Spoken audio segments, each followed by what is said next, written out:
오늘은 독립운동사 중 연해주의 한인사회와 그들의 독립운동 그리고 독립운동가 최재형 선생에 대해서 알아보기로 합시다.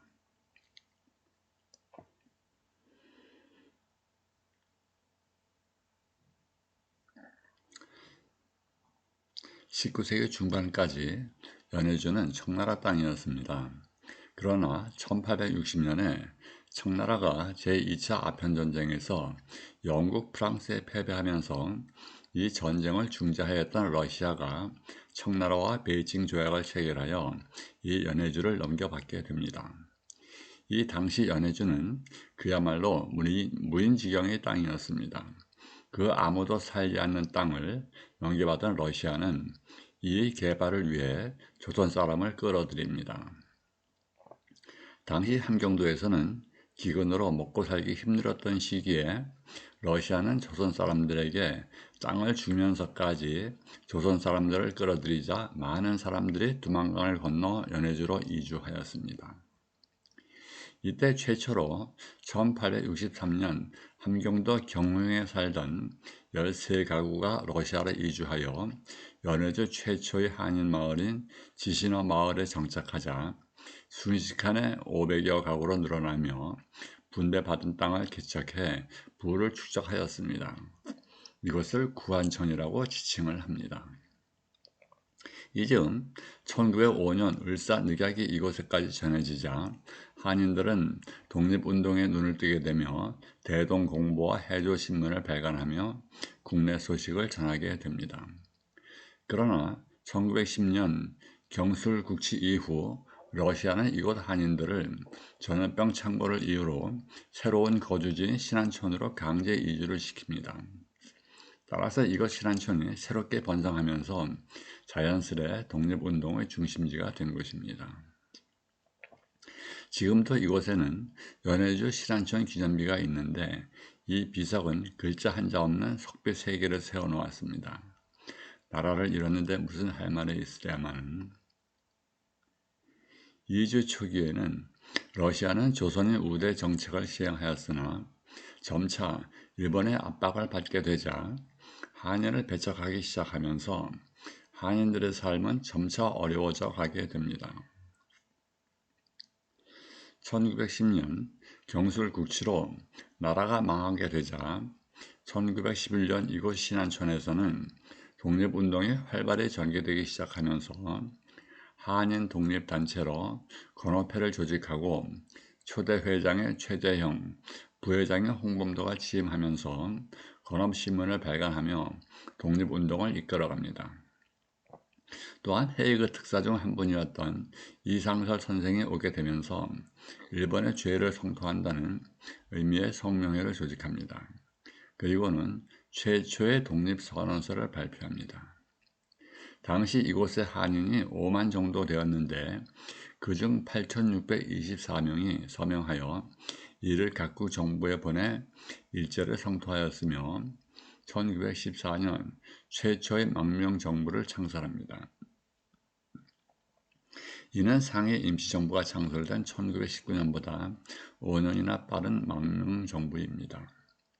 이 당시 주요 독립운동가로는 최재형, 의병장 유인석, 이상설, 이범윤, 이동희, 홍범도, 안중근 등이 있었습니다. 이분들 중 특히 최재형은 사업을 하며 많은 돈을 벌어 한인사회의 대부 역할을 하면서 조국의 독립운동에 일정을 바치게 됩니다.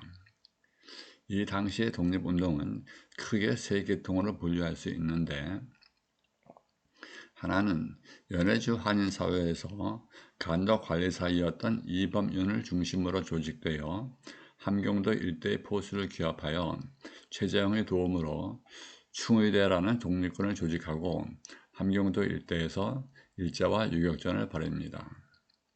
또 하나는 1908년 국내에서 의병으로 활동하던 의병장 유인석이 이곳으로 망명해 오면서 여러 세력을 모아 1910년 13도 의군을 결성하고 자신이 도총재를 맡아 독립투쟁을 이끌었습니다.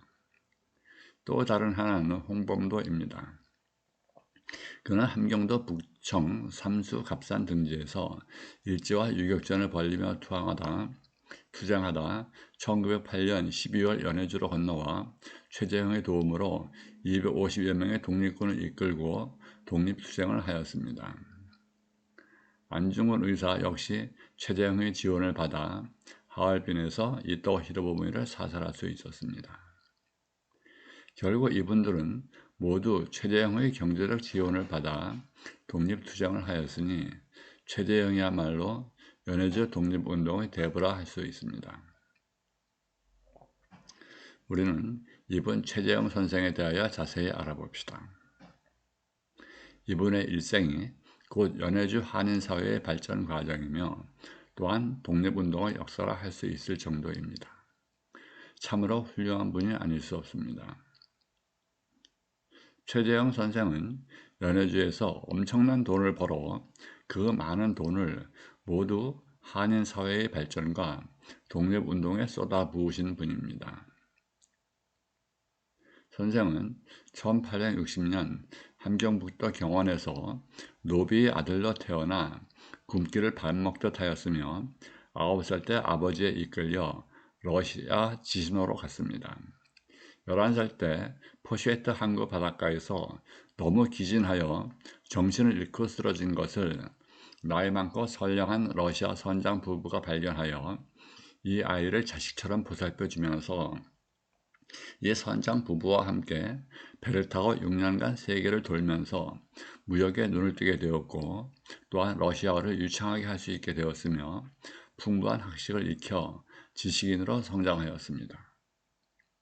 1878년 6년간의 항해를 끝내고 블라디보스토크로 돌아온 선생은 유창한 러시아어를 바탕으로 한인 인부를 모아 도로 공사를 성공적으로 마쳐 니콜라이 2세 황제로부터 은급 훈장을 받습니다.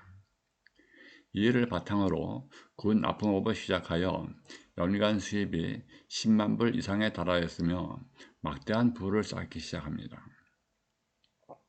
또한 이 재산을 바탕으로 지방 군수 정도의 공직에 취임하고 한인 교육과 한인들이 먹고 살 수 있게끔 경제적인 지원을 아끼지 않으며 또한 독립운동에도 적극적인 지원을 하게 됩니다. 한인 교육을 위하여 한인 마을마다 학교를 세워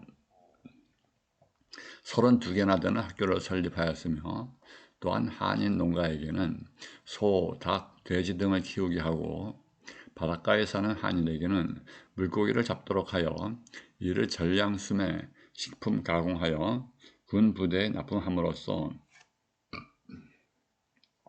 사업이 날로 번창하게 되고 또한 각 한인 가정은 경제적으로 안정되게 살 수 있게 되었습니다. 이에 한인 사회에서는 그를 최페치카 즉 벽난로처럼 우리를 따뜻하게 해주는 사람이라는 뜻이라고 합니다. 불렀으며 각 한인 가정에서는 그에 대한 고마움의 표시로 그의 사진을 걸어놓고 존경하였다고 합니다. 또한 만주의 독립운동 단체에는 체코와 러시아제 기관총 등 많은 무기를 공급하였으며 1919년 상해에 대한민국 임시정부가 수립되자 이곳으로 많은 자금을 지원하였으며 이에 따라 임시정부에서는 선생을 재무총장에 선임하였으나 부임하지는 않았으며 연해주에서 계속 살면서 교육가로, 사업가로 그리고 독립운동가로 살면서 벌어들인 돈을 오로지 한인사회의 발전과 독립운동에 쏟아부으셨습니다. 1920년 연해주에 침입한 일본군에 체포되어 총살되었으며 향년 62세였습니다. 1962년 대한민국 정부에서는 건국훈장 독립장을 추수하였으며 2014년 정부에서는 러시아 우스리스크에 있는 그의 생가를 구입하여 10억 원을 들여 최재형 기념관으로 만들어 그를 기리고 있습니다.